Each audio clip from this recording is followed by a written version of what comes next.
All right, my friends, in this video I'm demonstrating a barbell curl, and I'm using a proper barbell for the purpose of this video, and that is just because I've showed some other exercises with that equipment.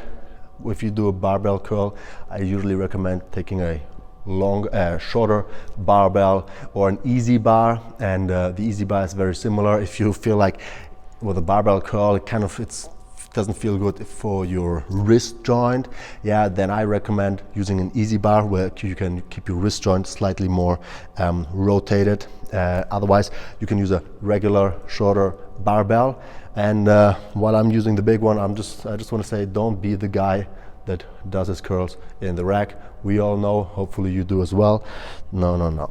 Okay, so for a barbell curl, again, you want to take a grip that's a little bit wider than hips. So basically you want your hands and your elbows and your shoulders to be in line. If you go too wide, it's just gonna weirdly rotate and put stress on your elbow and also wrist joint a little bit. So go like this, chest out, and I'm going to show you from the side. So you want to keep your chest out, tucked here as always, tight, and as you curl up, you don't want a lot of movement, if any, in your shoulder joint. So you want your elbows to stay where they are. So if I curl up, I go like this and slowly down. What we do want to do is, as we want to use a full range of motion, and here we already at the greatest mistake that I see people do is they just curl up here. No, we want to use a full range of motion, which means we want to start in the fully extended position.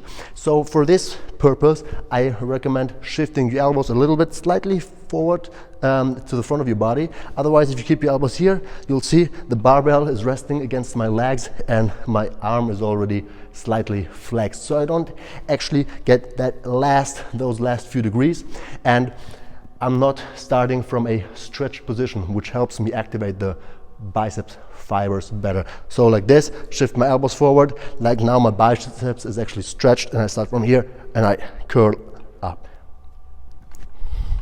Something that works really well with biceps is initiating the movement explosively, which again doesn't mean momentum or so, it just means trying to go up explosively. Control it on the way down, and as you go up, you want to focus on squeezing your forearm against your biceps. Don't focus on bringing your hands up or anything, and you don't want your elbow to move anywhere forward.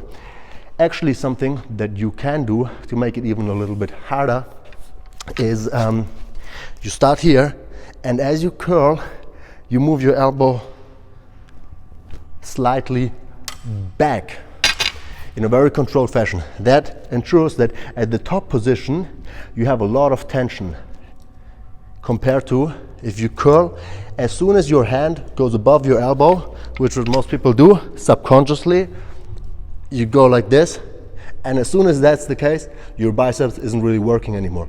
I can stay here forever. That is because the weight is right above the joint. So you never want to bring your elbow forward like this.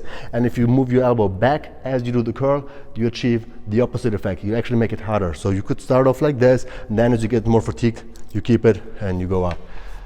Guys, that's the proper way to execute a biceps curl. If you do it like this, your arms are going to explode in less than whatever time frame you set yourself.